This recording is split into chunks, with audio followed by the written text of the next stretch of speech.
Diz assim a palavra de Deus. Caminhando Jesus, viu um homem cego de nascença. E os seus discípulos perguntaram: Mestre, quem pecou, este ou seus pais, para que nascesse cego? Respondeu Jesus: Nem ele pecou, nem seus pais, mas foi para que se manifestem nele as obras de Deus. É necessário que façamos as obras daquele que me enviou, enquanto é dia. A noite vem, quando ninguém pode trabalhar. Enquanto estou no mundo, sou a luz do mundo. Dito isso, cuspiu na terra e, tendo feito lodo com a saliva, aplicou aos olhos do cego, dizendo-lhe: Vai, lava-te no tanque de Siloé, que quer dizer enviado. Ele foi, lavou-se e voltou vendo. Então os vizinhos e os que dantes o conheciam de vista, como mendigo, perguntavam: Não é este o que estava sentado pedindo esmolas? Uns diziam: É ele. Outros: Não, mas se parece com ele. Ele mesmo, porém, dizia: Sou eu. Perguntaram-lhe, pois: Como te foram abertos os olhos? Respondeu ele: O homem chamado Jesus fez lodo, untou-me os olhos e disse-me: Vai ao tanque de Siloé e lava-te. Então fui, lavei-me e estou vendo. Disseram-lhe, pois: Onde está ele? Respondeu: Não sei. Vamos orar? Pai Santo, aqui está teu povo, aqui está a tua palavra, aqui está teu servo. Tudo aqui é para o Senhor. Então glorifica o teu nome, Deus. Glorifica o teu nome e edifica a tua igreja, para louvor e glória do teu nome. Que o Senhor me use como instrumento nas tuas mãos e que o Senhor Jesus se levante do livro e nos converta, que o Senhor nos console, que o Senhor nos conforte por meio da pregação da tua palavra. É que eu lhe peço em nome de Jesus. Amém. O Dr. Oliver Sacks foi um renomado neurologista. Foi autor de vários livros best-sellers. Inclusive um foi adaptado para o cinema, chamado Tempo de Despertar. É um filme lá da década de 90. É com Robin Williams, Robert De Niro. É daqueles filmes assim que faz a gente chorar. Mas foi no livro O Homem que Confundiu Sua Mulher com o Chapéu. Esse é o título do livro. O Dr. Sacks relata vários casos de transtornos neurológicos, de defeitos no cérebro que causam alguns distúrbios muito, muito estranhos. Por exemplo, o caso que dá título ao livro, O Homem que Confundiu Sua Mulher com o Chapéu, é de um professor de música que, em determinado momento, ele começou a não reconhecer o rosto dos seus alunos. Não é que ele estava com problema de visão, ficando míope, mas é que ele olhava para o seu aluno e não conseguia reconhecer quem era simplesmente olhando pelo rosto. Ele precisava ouvir a voz daquele aluno. De alguma maneira, então, ele olhava para a pessoa e, mesmo que seja pessoa próxima, um familiar, ele não conseguia saber quem era. E com o passar do tempo, parece que esse negócio ficou se agravando mesmo, de modo que próximos, amigos enfim, pessoas conhecidas ali, familiares, ele não conseguia reconhecer, ele precisava ouvir a voz da pessoa para saber quem era. Ainda por cima, ainda de não reconhecer pessoas que ele olhava para o rosto e não conseguia reconhecer, ele via rostos aonde não existiam. Na rua, por exemplo, o professor passava ali perto de hidrantes, e aí ele passava a mão assim no hidrante achando que era uma criança. E falava com a criança, e aí ele se espantava que a criança não respondia. Ele olhava para os puxadores de porta, para os puxadores de gaveta da faculdade e tal, e conversava achando que aquilo ali era um rosto, e ele ficava indignado que não respondia. E aí as pessoas, e ele mesmo, riam dessas confusões, como ele dizia. E aí, como ele não se sentia doente, ele achava que não tinha nada de errado com ele. 3 anos depois, quando o diabetes se manifestou, e aí ele ficou preocupado, né, da doença afetar a sua visão, ele foi no oftalmologista.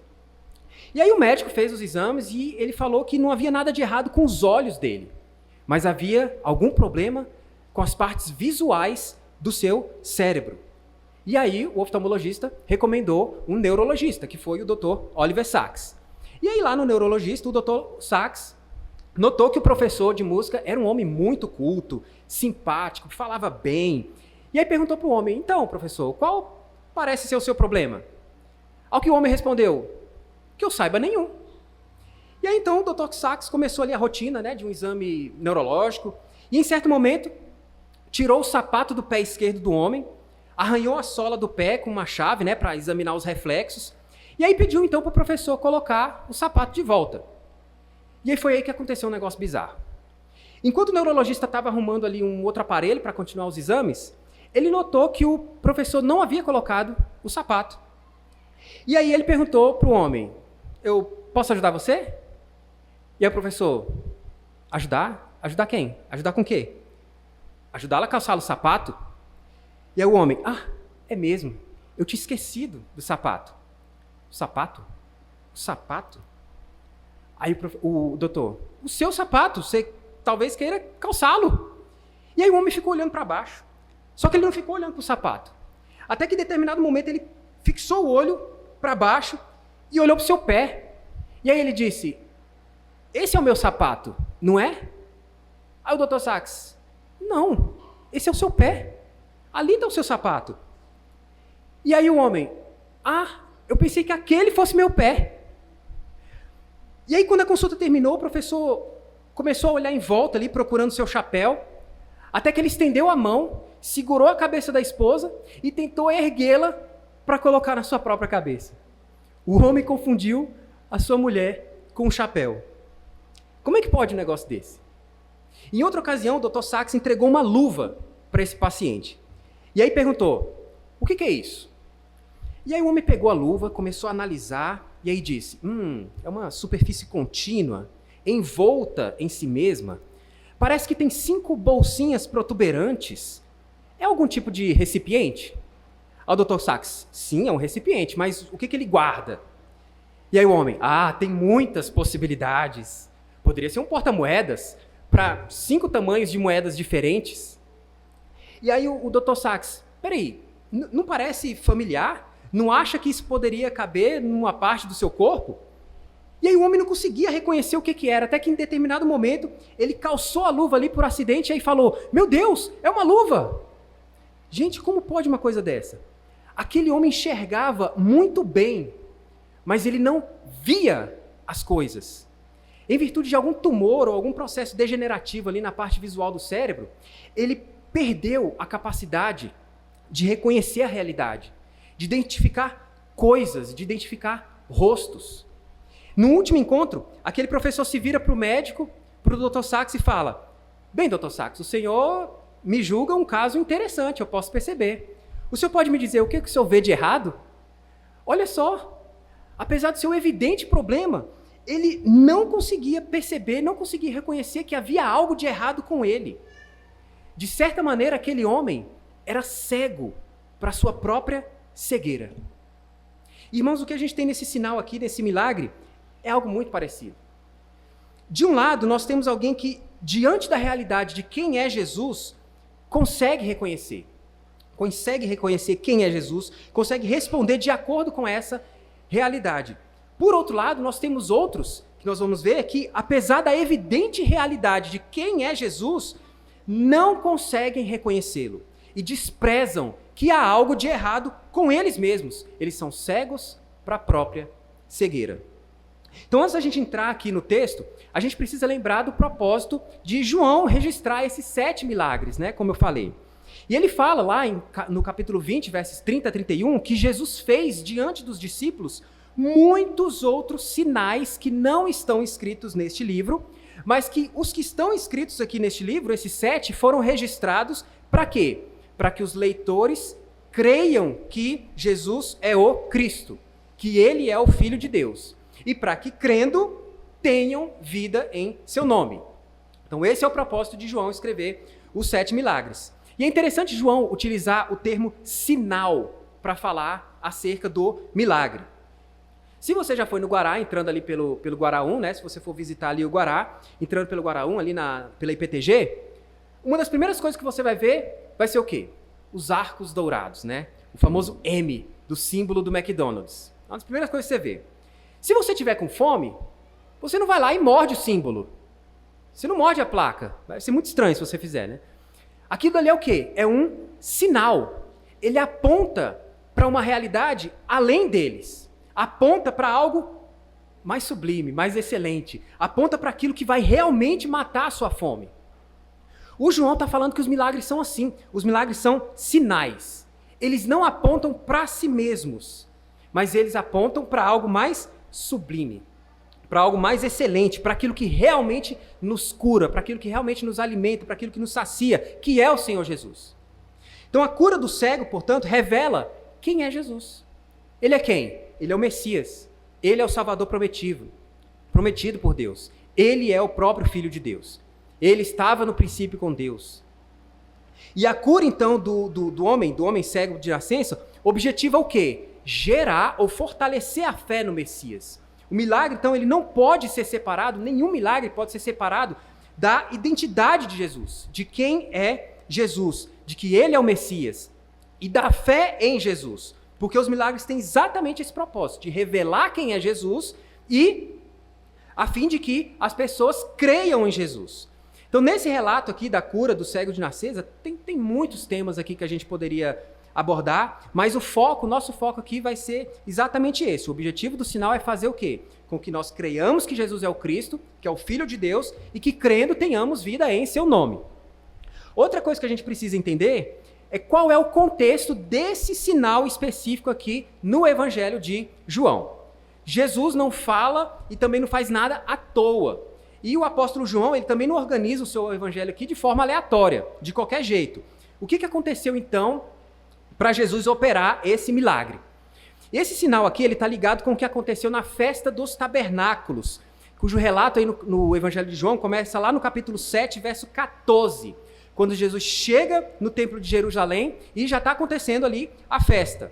E lembra que essa festa foi instituída por Deus lá em Levítico 23, do verso 33 a 34, também lá no Números 29, versos 12 e 39.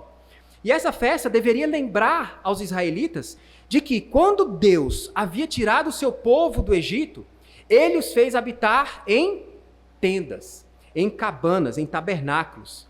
E não somente eles habitavam em tabernáculos, mas o próprio Deus habitava no meio do seu povo ali num tabernáculo especial. Qual era o ensino, então, dessa festa? O ensino era de que o povo de Deus é peregrino nesse mundo. Mas Deus está caminhando com eles. Deus é presente com eles, levando eles a uma terra prometida, a um lar permanente. A festa, então, essa festa dos tabernáculos durava 7 dias e era assim uma festona, era cheia de alegria. E além das famílias se reunirem ali, né, para construir as tendas, para apresentar sacrifícios, apresentar ofertas, tinha uma cerimônia em especial que foi adicionada ali no decorrer dos séculos, que concluía a semana da festa.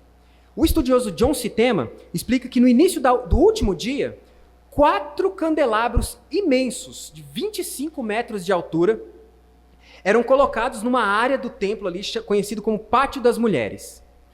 E aí, quando chegava de noite, todos ficavam na expectativa, esperando o espetáculo das chamas desses candelabros serem acesas. Mais ou menos quando a gente fica ali, né, na virada do ano, esperando os fogos e tal.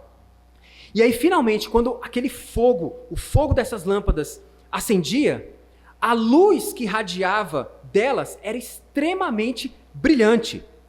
Essas chamas também, esse fogo, ecoava também o Êxodo, quando Deus se revelava como coluna de fogo ali no deserto de noite para iluminar e para guiar o seu povo.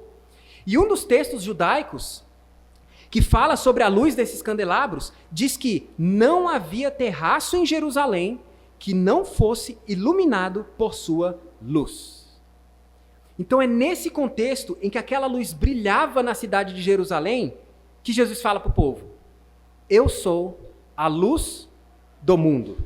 Quem me segue não andará nas trevas. Pelo contrário, terá a luz da vida.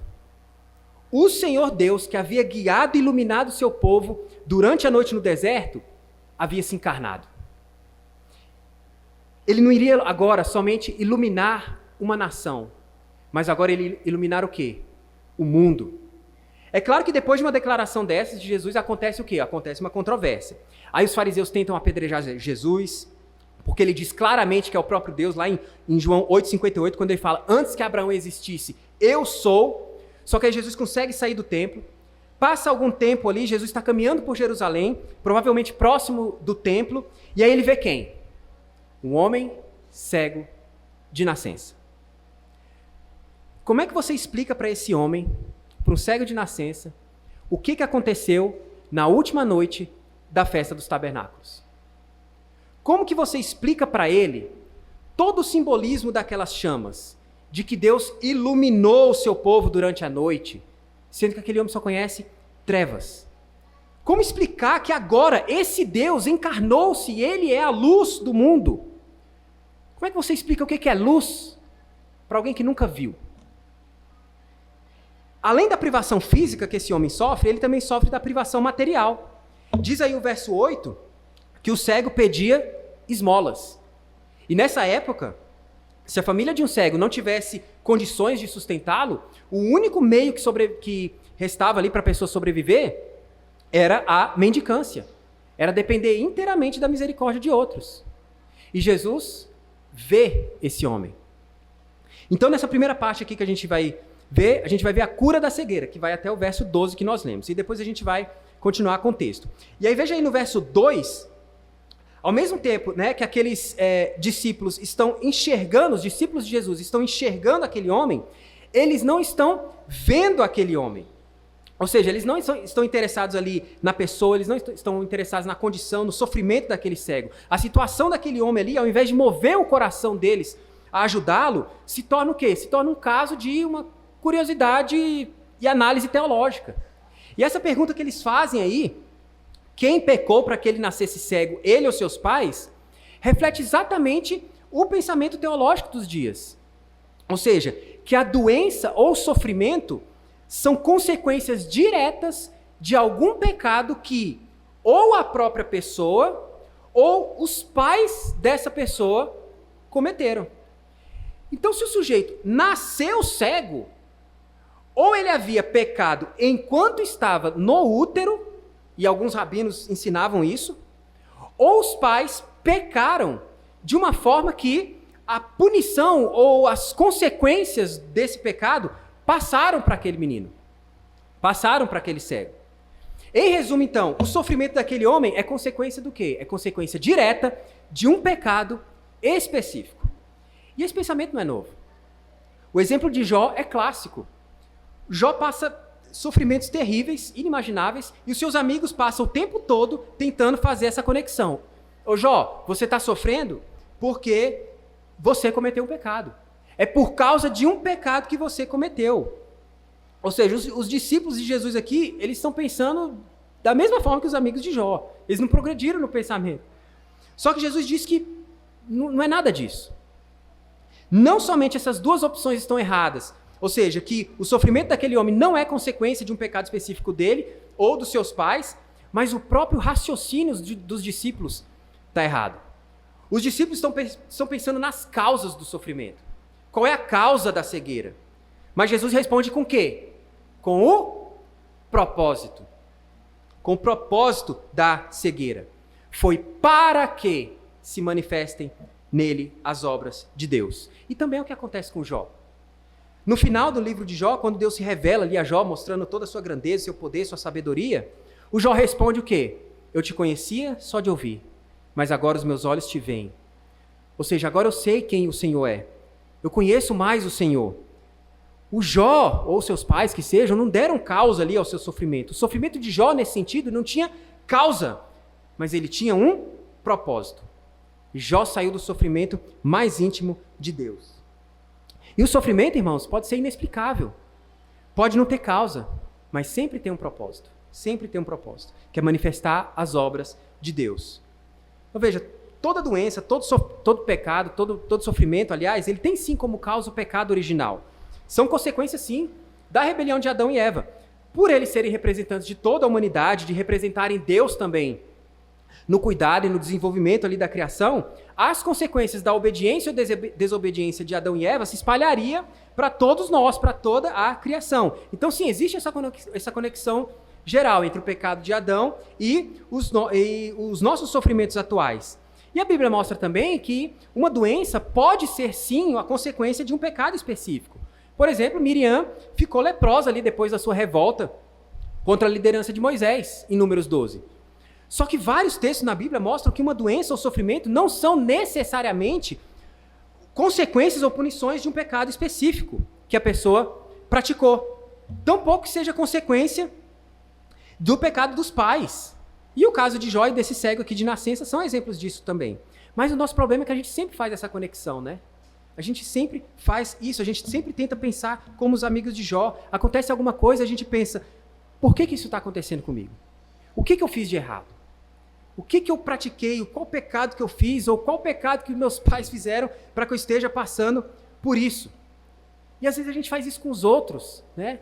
Fulano está sofrendo, sei lá, fulano está separando da esposa, ele está seguindo o caminho dos pais. Fulano está passando por um momento difícil, está desempregado, alguma coisa assim, ele não aproveitou as oportunidades da vida, isso é culpa dele mesmo e tal. Só que Jesus fala para os discípulos, não, vocês estão errados. Ao invés de vocês ficarem imaginando causas, vocês têm que pensar no que Deus pode fazer em vocês e por meio de vocês na vida dos outros, mesmo em meio ao sofrimento, mesmo quando vocês estiverem sofrendo. E aí ele fala, porque é necessário que façamos as obras daquele que me enviou. Olha o que Jesus fala, façamos. Jesus inclui aqui os discípulos na sua missão de pregar o evangelho do reino, brilhando a luz de Cristo para todos, inclusive para um cego de nascença.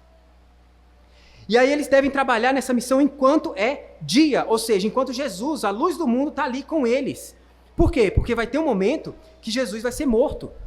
A luz do mundo vai ser retirada por um tempo. A noite está chegando, os discípulos não vão trabalhar mais nessa missão. E a gente conhece a história. Eles passam 40 dias, 50 dias ali, fugidos. Então Jesus usa essas expressões aí, dia e noite, para avisar para os discípulos algo que ele avisa várias vezes. Olha, o Filho do Homem, ele vai ser entregue, ele vai ser morto e vocês vão o abandonar.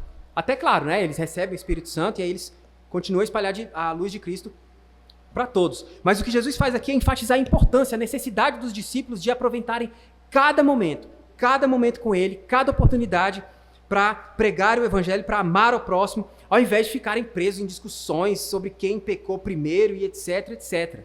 Como um comentarista fala, os discípulos perguntaram, como o cego ficou assim? E aí Jesus responde como? O que nós podemos fazer por ele?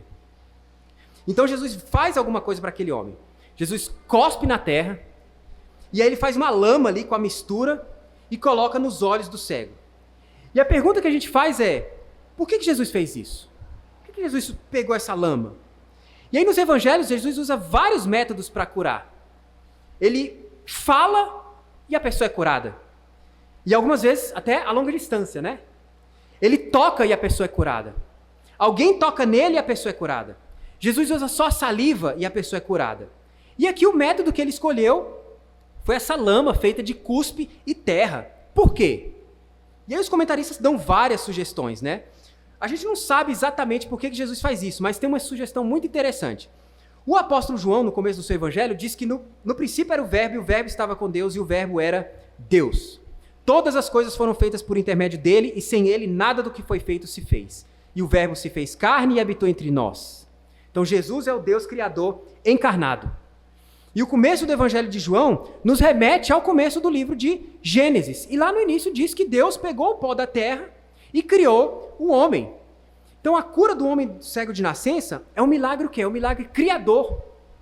Ou seja, aquele homem, não é que ele tinha visão e aí perdeu a visão e Jesus teve que restaurar a visão dele. Ele não tinha visão de forma alguma. Jesus teve que criar de novo a visão, criar a visão naquele homem. Ele estava mostrando para os seus discípulos que ele é o Deus Criador. E isso se encaixa com o que veio antes, aí no capítulo 8, na discussão, quando Jesus fala que ele é Deus, quando ele fala que antes de Abraão existisse, eu sou. Só que às vezes a gente se pega com esses detalhes, né? Por que Jesus realiza esse milagre dessa forma e tudo e tal, mas a gente esquece de olhar para o propósito.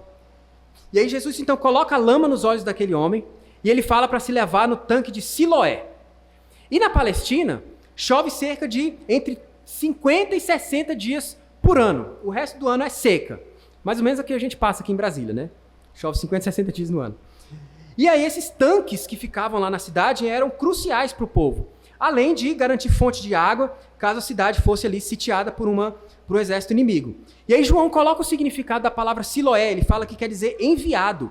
Isso porque essa água que chegava no tanque era enviada da fonte de Gion, que ficava fora ali dos muros de Jerusalém, por um canal que chegava ali até o tanque. Então Então a água era enviada, por isso que chamava Siloé. E aí o tanque de Siloé era importante porque no último dia das festas dos tabernáculos também, tinha uma outra cerimônia em que o sacerdote pegava uma jarra de ouro e derramava essa água, pegava essa água e derramava essa água numa vasilha de prata. E essa cerimônia de derramar a água lembrava o povo também da provisão de água que Deus fez ali no deserto, né, quando Deus matou a sede do povo durante o êxodo. E também apontava para o derramamento do Espírito Santo que ocorreria por causa da vinda do Messias, do enviado de Deus. E é nessa ocasião também, durante essa cerimônia de água, que Jesus fala em João 7, 37 e 38. Se alguém tem sede, venha a mim e beba. Quem crer em mim, como diz as Escrituras, do seu interior fluirão rios de água viva. Tudo o que acontecia na festa dos tabernáculos apontava para Jesus, apontava para o Messias, apontava para o enviado de Deus. Então, quando o João inclui o significado do nome aqui, Siloé, ele quer chamar a atenção para o fato de que Jesus, várias vezes no Evangelho, ele se apresenta como o enviado de Deus Pai. Como ele fala aí também no verso 4, é necessário que façamos as obras daquele que me enviou. E é interessante que no restante do texto, como a gente vai ver, o texto gira em torno exatamente dessa questão. O Jesus é enviado por Deus ou ele é um pecador? Então, com essa ordem de mandar o cego se lavar especificamente no tanque de Siloé, Jesus estava mostrando que aquele homem, ele não somente iria ser curado da sua cegueira física, mas algo muito mais profundo iria acontecer na vida daquele homem. Aquele homem estava indo no tanque de Siloé para se lavar fisicamente, mas ele iria também para o verdadeiro Siloé, para o verdadeiro enviado de Deus. Ele seria lavado espiritualmente. Os olhos da fé daquele homem seriam abertos para que ele pudesse ver Cristo, Filho de Deus. E é exatamente isso que acontece. Jesus manda o homem se lavar no tanque, e aí é provável que ele mendigasse ali, sempre no mesmo local, próximo ali do templo, que era o lugar mais propício, né, claro, para receber esmolas. E a rua que leva do templo até o tanque de Siloé era muito conhecida, dava cerca de 700 metros ali, então não seria muito difícil para aquele servo percorrer. E ele vai, ele obedece, ele crê. E esse é o ponto do texto. A pergunta não é por que Jesus usou lama, mas qual é o propósito de Jesus usar a lama? Qual o propósito de Jesus usar o tanque de Siloé e todo o simbolismo da festa dos tabernáculos? Para que a obra de salvação de Deus seja manifesta nesse homem. A luz da nova vida, então, começou a brilhar no coração daquele homem. A fé, ainda que pequenininha, ainda como uma semente ali de mostarda, começou a nascer, começou a operar. E aí, depois que esse homem se lavou, ele voltou como? Ele voltou vendo. E eu não sei se você já parou para pensar na maravilha desse milagre. O nosso sentido da visão é extremamente complexo. É uma integração assim fascinante dos nossos olhos e do nosso cérebro. Depois procura lá no YouTube para você ver. E de forma assim bem rápida e bem grosseira mesmo, a visão começa quando os nossos olhos recebem a luz do ambiente. E aí no fundo do olho, a retina converte a luz recebida em impulso nervoso, que passa pelo nervo óptico e chega no cérebro. E é no cérebro que a imagem do ambiente é formada e interpretada. Jesus fez tudo isso funcionar naquele homem. Mas não foi somente isso. Jesus criou naquele homem tudo o que envolve a visão. Já parou para pensar nisso? Em um instante, aquele homem foi capaz de fazer coisas que, para os que enxergam, são coisas corriqueiras, são coisas naturais. Foi dada àquele homem a capacidade de discernir cores, de discernir formas, de detectar movimentos, de se acostumar com o próprio movimento, de modo que ele não ficasse tonto quando estivesse andando, de estimar a distância, para ver se um objeto está longe ou perto, de estimar a profundidade, de modo que quando ele voltou vendo, ele conseguia identificar um buraco, ele conseguia identificar uma pedra para não tropeçar. Ele estava usando tudo isso. Além disso, o Dr. Oliver Sacks, no livro que eu citei na introdução, ele diz que a visão trabalha junto com outros 2 sistemas do nosso corpo que nos dão a noção de que o nosso corpo é nosso. De tal modo que, quando o cego se lavou e olhou para as próprias mãos, ele não se assustou com as próprias mãos. Mas ele pode dizer, são minhas mãos. Então aí no verso 8, diz que os vizinhos, e que aqueles que conheciam, né, aquele homem de vista, como mendigo, eles ficam pasmados. E eles falam, peraí, não é esse homem que estava ali assentado pedindo esmola? E aí uns dizem, não, é ele mesmo. E outros dizem, não pode ser. Mas ele é muito, muito parecido.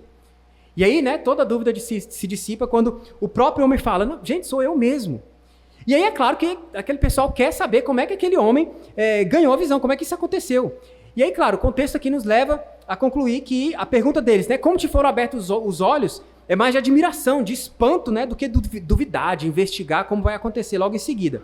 E a única coisa que aquele homem consegue responder é o quê? É resumir os fatos. Apesar de não ter visto Jesus, ele fica sabendo do nome de Jesus.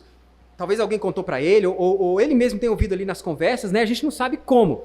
Mas ele relata exatamente o que aconteceu. E aquelas pessoas ficam tão desconcertadas com o milagre, que olha a pergunta que fazem para o rapaz que acabou de ganhar a visão. Onde está ele? Ué, como assim, onde é que está ele? Ele acabou de responder. Imagina só, gente, vocês não ouviram? Eu era completamente cego há 5 minutos atrás, eu não vi Jesus, eu não vi onde, eu não sei onde é que fica, onde, eu não via nada. Vocês querem a minha orientação? Eu era cego. Provavelmente aquele homem estava deslumbrado com o tanto de coisa para ver no mundo. Uau, olha, assim que é uma figueira, que coisa linda. Ei, o que é aquele negócio ali correndo ali? Ah, é um cachorro. Ah, então aqui dali que é um cachorro.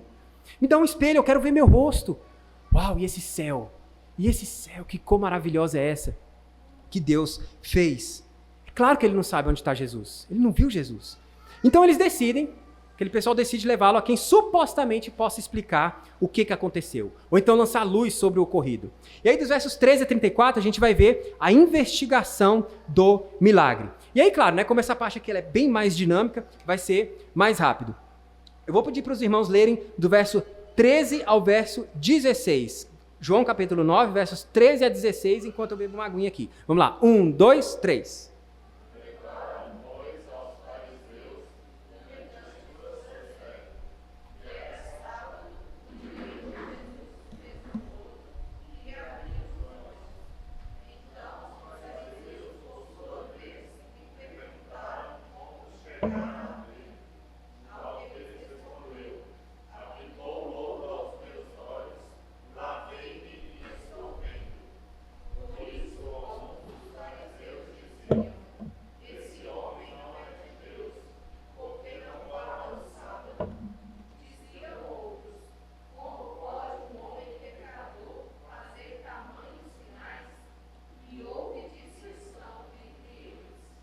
Olha que interessante.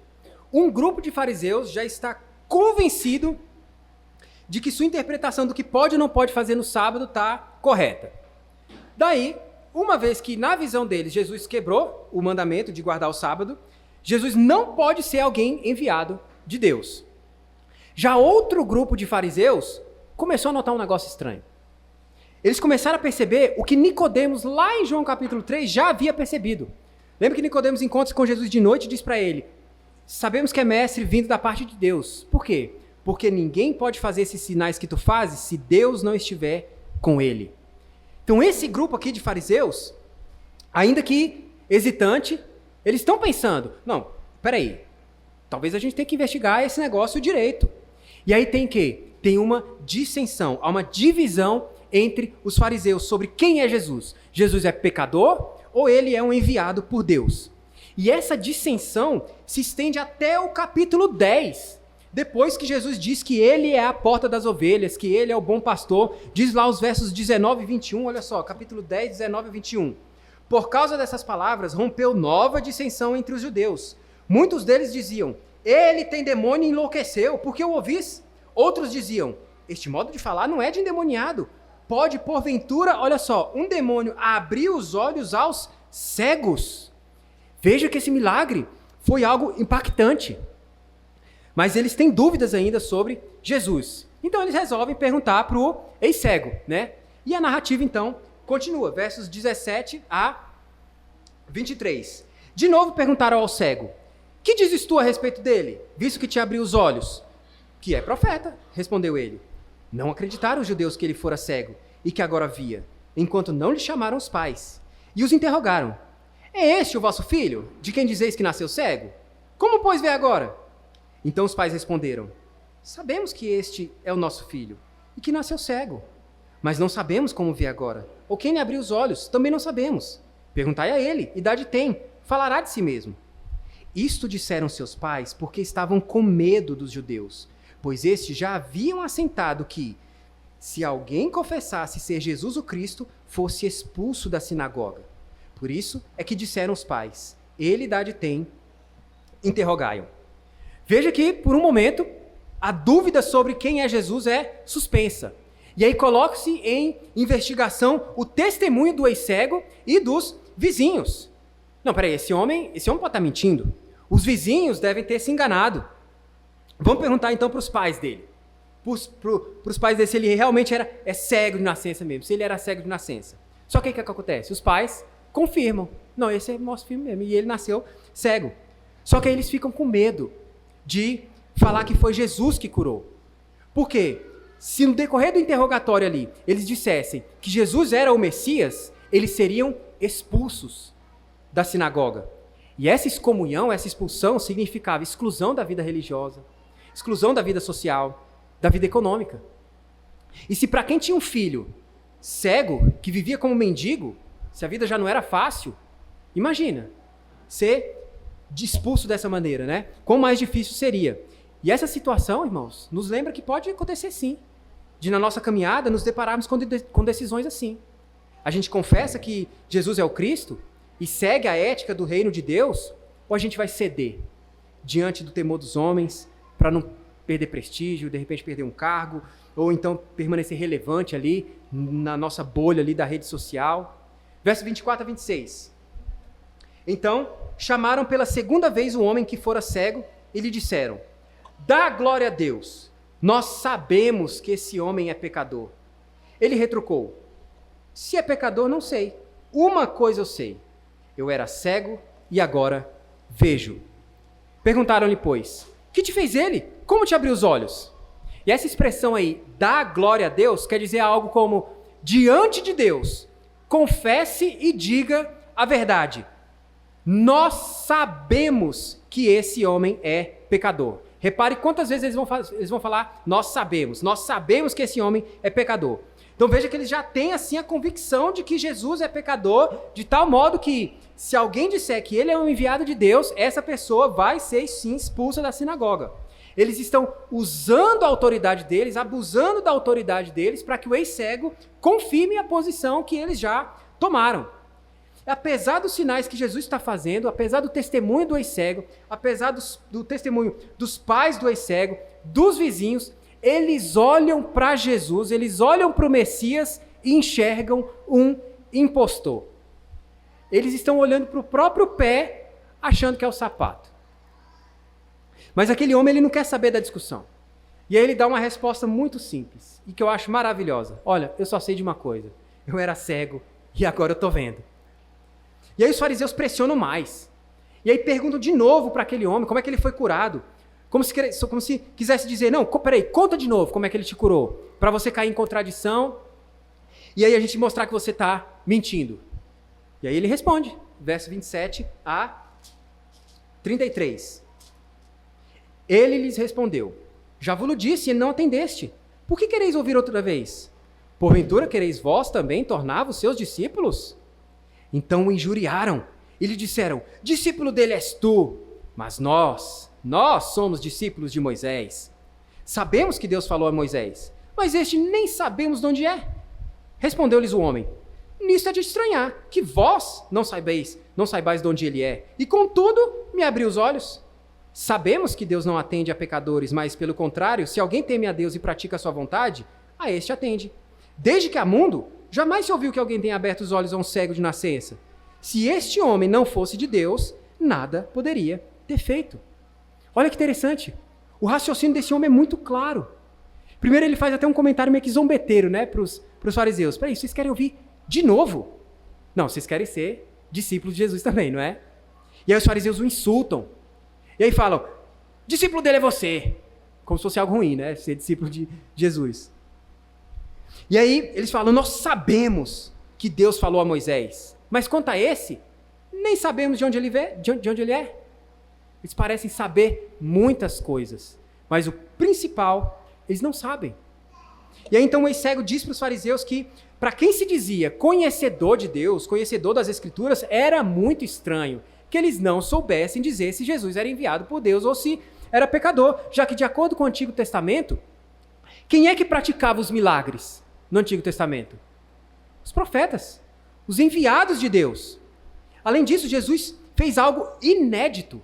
Nunca na história do mundo alguém havia curado um cego de nascença. O mínimo que se poderia concluir disso é que o ex-cego já tinha falado que Jesus é profeta. Se ele não fosse, ele não poderia fazer esse milagre. E é interessante que no Antigo Testamento algumas passagens dizem que o Senhor abre os olhos aos cegos, Salmo 146:8. E de modo bem específico, Isaías 42:7 diz que o servo do Senhor, o Messias, abriria os olhos aos cegos. E Jesus, na sua vinda, ele faz isso fisicamente e espiritualmente. Só que apesar da evidência ali das Escrituras, aqueles homens se orgulham em conhecer, apesar do raciocínio simples e claro daquele homem curado ali, olha só a resposta dos fariseus. Verso 34. Mas eles retrucaram: tu és nascido todo em pecado e nos ensina a nós? E o expulsaram.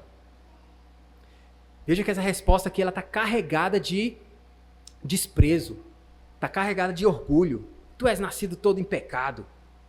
E com isso daqui, eles não querem dizer que todo ser humano nasce pecador e, portanto, aquele homem era pecador.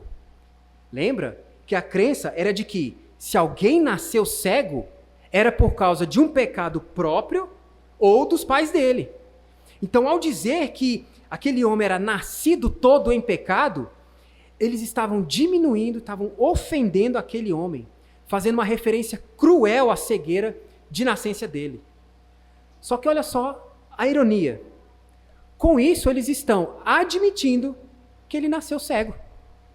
E que Jesus curou aquele homem. Só que eles estão tão endurecidos pela incredulidade, pelo orgulho, pela justiça própria, que eles nem notam isso. Sem querer, eles afirmaram que Jesus curou aquele cego de nascença. E aí o que eles fazem? O expulsam. E o expulsam não só da presença deles, mas aquele homem recebe aquilo que os pais dele temiam: excomunhão. E aí Jesus entra em cena de novo. Nos versos 35 a 39, então, nós vamos ver aí a visão da fé. Olha só, 35 a 39. Ouvindo Jesus que o tinham expulsado, encontrando-o, lhe perguntou: crês tu no Filho do Homem? Ele respondeu e disse: quem é, Senhor, para que eu nele creia? E Jesus lhe disse: já o tens visto, e é o que fala contigo. Então afirmou ele: creio, Senhor, e o adorou. Prosseguiu Jesus: eu vim a este mundo para juízo, a fim de que os que não veem, vejam, e os que veem, se tornem cegos. Então Jesus de novo encontra-se com aquele homem, e ele é bem direto, Jesus é bem direto com ele. Você crê no Filho do Homem? E parece que aquele homem está ávido para crer. Quem é, Senhor, para que eu creia nele? Eu quero crer logo. E aí fica claro, né, que aquele homem ele não tinha visto realmente Jesus anteriormente. E a resposta de Jesus aqui é muito interessante. Já o tens visto. Sabe esse novo sentido que você acabou de ganhar? Que você está usando? Você está usando ele para ver o seu Redentor. Sou eu.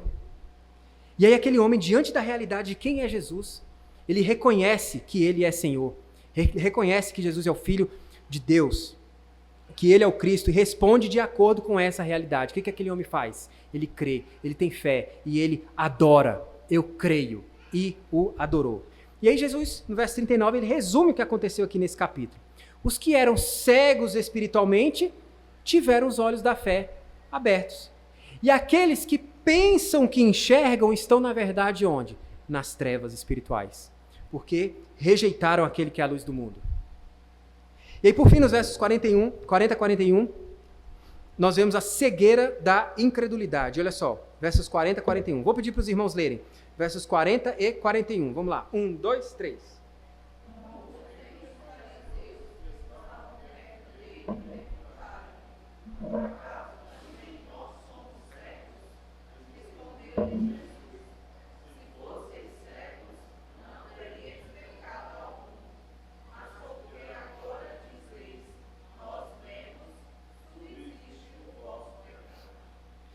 Alguns fariseus que ouviram a conversa de Jesus com o cego acharam arrogantemente que Jesus que aquilo que Jesus falou se aplicava a eles. É como se eles pensassem assim, como se eles dissessem assim, olha só, as pessoas acham que enxergam a verdade. Elas pensam que você é o Cristo, mas isso é engano. Isso só as deixam cegas para as coisas de Deus. Mas nós sabemos das coisas de Deus. A sua vinda veio para abrir os nossos olhos. Nós vemos, nós sabemos que você é um impostor, nós sabemos que você é um pecador. E aí por isso Jesus responde, se vocês fossem cegos no sentido de que eu falei, se vocês estivessem conscientes do seu pecado, se vocês estivessem conscientes das trevas que vocês se encontram e ansiassem pela luz, como esse homem fez, vocês não seriam culpados de pecado, não seriam culpados por me rejeitarem, não seriam culpados de incredulidade. Mas agora que vocês dizem que vocês podem ver, porque vocês preferem a interpretação de vocês da lei de Deus e se orgulham dela, por causa disso vocês vão permanecer nas trevas. Vocês são cegos. Apesar da evidente realidade de quem é Jesus, esses homens aqui, eles não conseguem reconhecê-lo. Eles desprezam que há algo de errado com eles. Eles são cegos para a própria cegueira. Quais aplicações a gente pode tirar aqui desse texto? Bom, tem muita coisa aqui, né? Mas em primeiro lugar, essa história aqui é uma impressionante ilustração do que acontece com a gente na conversão. Você era cego espiritualmente, incapaz de reconhecer o Salvador. Você era um mendigo espiritual, inteiramente dependente da misericórdia e da bondade de Deus. E aí o que aconteceu? Jesus viu você. Ele lavou você dos seus pecados com seu sangue purificador. Ele abriu seus olhos espirituais. Ele te deu fé. Chamou você das trevas para a sua maravilhosa luz. De modo que você pode falar, Senhor, eu creio. E hoje você está aqui, adorando o Senhor Jesus. Sempre que você se sentir um tanto cabisbaixo, com a visão da fé ficando ali fraca, míope, achando que Deus te abandonou, lembre-se do que Jesus fez por você. Lembre-se do lamaçal de pecado e da escuridão da qual Ele tirou você. Lembre-se que Ele já te deu a vida eterna. Lembre-se que não importa a circunstância que você esteja passando, Jesus está com você. Você está seguro nas mãos de Jesus. E nada, nem ninguém pode arrebatar você das suas mãos. Segunda coisa que a gente pode aprender aqui. Essa história também ilustra a nossa caminhada na salvação. O pastor Hernandes Dias Lopes, ele menciona no seu comentário que, na mesma proporção que os fariseus faziam uma viagem rumo ao abismo mais profundo da incredulidade, esse homem fazia uma viagem rumo à maturidade e ao aprofundamento da fé. Sua compreensão de Jesus foi crescente. No começo, era apenas o homem Jesus. Depois, o ex-cego o considerou um profeta. Em seguida, admitiu que Jesus era um operador de milagres. Avançou para a compreensão de que era um homem de Deus, creu nele como filho do homem e, finalmente, o adorou como Senhor. E nós somos chamados a desenvolver a nossa salvação com temor e tremor. Deus abre os nossos olhos, Ele ilumina os nossos caminhos e Ele graciosamente nos chama para uma jornada de crescimento na fé, que dura a vida toda. Claro que não é uma jornada fácil, mas Deus deu tudo para você, Deus deu tudo para a gente, do que a gente precisa para trilhar esse caminho. Ele deu a palavra dele para que a gente leia, para que a gente medite nela. Ele concedeu a graça da oração. Ele deu a adoração pública que nós estamos fazendo aqui. Ele ordenou o batismo para lembrar você de que Deus te purificou e que te incluiu numa aliança inquebrantável.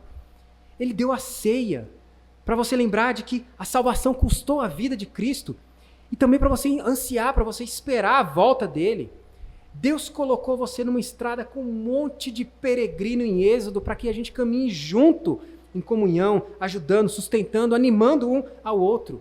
Deus concedeu a você todos esses meios de graça para que você viva uma vida de santidade. Pare de voltar para a escuridão do pecado. Você sabe qual é. Jesus já te libertou disso. Pare de andar nas trevas, Jesus já te colocou debaixo da sua maravilhosa luz. Terceiro, Jesus diz que quem o segue não andará nas trevas, pelo contrário, terá a luz da vida. E no Sermão do Monte, Jesus diz que nós somos a luz do mundo, de modo que a nossa luz deve brilhar diante dos homens. Essa mudança que Cristo causa em nós, a nossa vida de santidade, deve ser sim percebida pelas outras pessoas. E isso deve nos motivar a falar de Jesus, deve nos motivar a falar de Cristo. As pessoas devem olhar para você, devem olhar para a sua vida, para a sua ética, para a sua conduta, ler as suas postagens nas redes sociais e se perguntarem, peraí, o que aconteceu com fulano? Cadê aquela cara sisuda, fechada, mal-humorada, aquela rispidez, aquela grosseria? Cadê aquela preguiça de trabalhar ou preguiça de estudar? Cadê aquele egoísmo, aquela soberba? Aquelas postagens cheias de ressentimento, de ódio? O que aconteceu com ele? Eu vou perguntar para ele. E aí sabe o que você pode responder?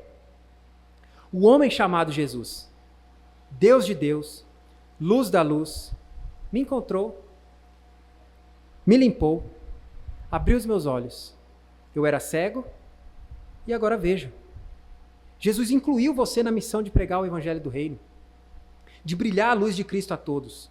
Por isso aproveite cada momento, cada oportunidade que se apresenta diante de você para pregar o evangelho.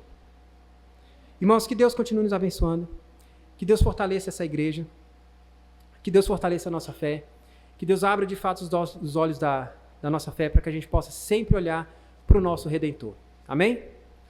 Vamos orar?